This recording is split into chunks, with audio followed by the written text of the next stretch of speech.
안녕하세요, 이호석입니다. 오늘은 제가 월가에서 가장 유명한 두 명의 약세론자 이야기를 하면서 시장에 대한 생각을 말씀드려 보도록 하겠습니다.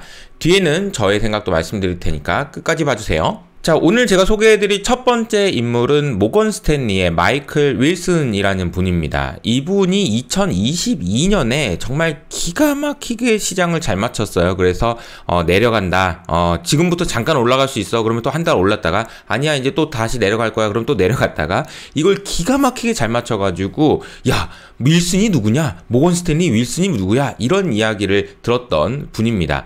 근데 이분이 어제 이제 블룸버그 뉴스에서 인터뷰를 하셨는데 일단 헤드라인 제목을 보면 주식시장이 약세장에 돌입했다라는 증거를 찾을 수가 없다라고 이야기를 했거든요. 그러니까 이분도 약간 생각이 좀 바뀌셨다라는 것을 알 수 있는 것 같아요. 그래서 이분의 전략을 좀 들어보면 이런 겁니다. 저점은 통과했다라는 건데요. 엔캐리 청산에 따른 우려가 시장에 빨리 반영됐다가 이건 저점은 통과했다라는 거죠. 실제로 어제 뱅크 오브 아메리카에서 조사한 결과에 따르면 이 지표는 펀드 매니저들의 심리가 얼마나 말랑말랑한지 아니면 쫄았는지를 보여주고 있는 거거든요. 그래서 위에는 가자를 외치는 사람들이 많을 때고요. 밑에는 너무 쫄아 무서워 뭐 이런 사람들이 많을 때라고 보시면 되겠습니다. 자, 그림에서 보시는 것처럼 여기 보이시죠? 엔캐리 트레이드가 언와인드 되는 엔캐리 트레이드 청산에 따른 것이 이제 하나의 역사적 이벤트로 남을 가능성이 높다라는 것을 보여주고 있는 그림인데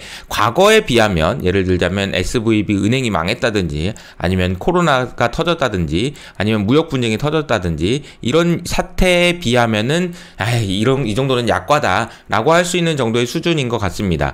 그리고 자세히 보시면 펀드 매니저들이 가자를 외칠 때를 보면 반대로 트럼프가 세금을 인하했을 때나 아니면은 바이든이 대통령에 당선됐을 때 그때 막 펀드 매니저들이 가자를 외칠 때는 좀 조심해줘야 되는 상황이었던 거고요. 지금 오히려 긍정적으로 봐야 될 때다라는 이야기를 한 거라고 보시면 되겠습니다. 반면에 고점 돌파도 어렵다라는 이야기를 했어요. 그러니까 주식시장은 박스권일 테니까 올라가면 팔고 내려가면 사고 왔다 갔다 샀다 팔았다를 해야 된다라는 것이 윌슨의 전략이고요. 그래서 지수에 대한 투자보다는 개별 종목을 잘 골라야 된다라는 이야기를 했습니다.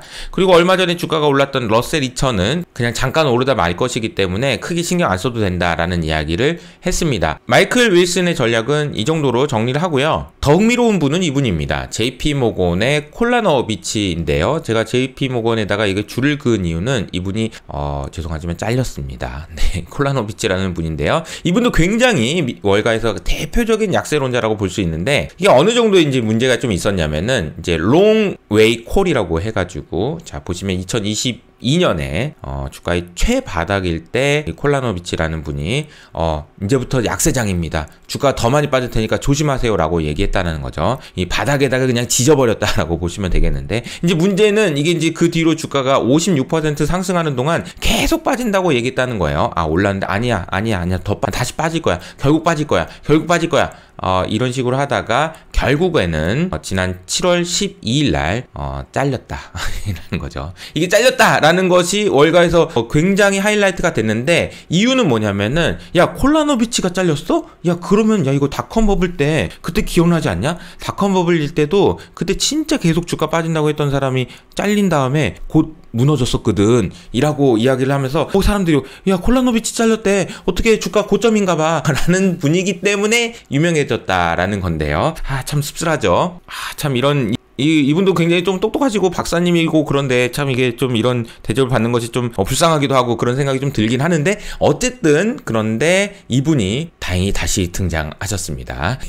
이게 다행이라고 얘기해야 될지 어떨지 모르겠지만 최약세론자라고 생각해가지고 JP모건에서 계속 주가 빠져라고 얘기하다가 잘려가지고 이제는 더 이상 이 사람의 목소리를 들을 수 없으니 이제는 약세론자 다 끝났으니까 이것만큼 확실한 고점 신호가 어딨냐 그러면서 이제 주가 빠진다라는 생각을 할 수도 있었지만 이분이 다시 돌아오셔가지고 2015년에 주가 빠진 거 기억나지? 기억나 안 나? 라고 얘기하면서 지금은 더 많은 악재들이 있어. 선거 리스크, 전쟁, 일드 커브 역전 고전, 그리고 샴 규칙 뭐 등등 여러 가지 너무 많지 않니? 주가 더 급락할 텐데 괜찮겠어? 라고 이야기를 해 주셨습니다. 개인적으로는 너무 다행이다라고 생각을 하고 있는데요. 이게 무슨 얘기냐면은 약세와 강세에 대해서 좀 팽팽한 줄다리기가 있는 상태에서 긴장감을 가지고 있어야 주가가 올라갈 수 있다라는 기대감을 갖는 것이 좀 편한데, 모두가 강세를 외치는 상황에서는 좀 불안한 생각을 하셔야 되겠지만 지금은 그런 생각을 안 해도 될 것 같다라는 생각을 콜라노비치님께서 해주셨다, 이렇게 보시면 되겠습니다.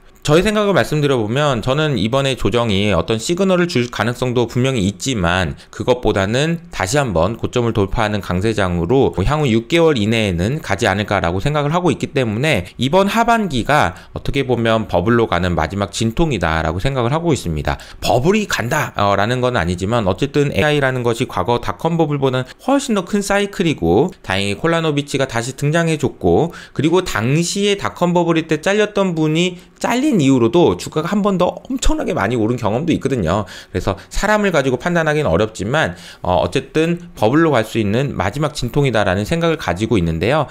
이 지금 A 구간에 있는 거고 B 구간으로 갈지 안 갈지 모르겠지만 이 고점을 돌파할 때 사실은 주식을 더 많이 사야 되는 그런 타이밍이라고 보고 대응을 하고 있다라는 말씀까지 드리겠습니다. 그리고 특히나 최근에 지금 반등하고 있긴 하지만 고점 대비로는 조정을 받은 상황이잖아요. 이럴 때는 저는 계속해서 이렇게 운동을 하면서 매일매일 운동을 하면서 지금 보내고 체력을 키우면서 보내고 있습니다. 그리고 어제는 11번째 11일 연속으로 지금 계속 수영도 하고 달리기도 하고 좀 운동을 하고 있는데요. 여러분도 지금 체력을 잘 키우셔가지고 지금 구간을 잘 버텨내신 다음에 다시 한번 가자 할 때 좋은 날이 있을 거라고 생각합니다. 한 가지 공지사항을 말씀드리도록 하겠는데요.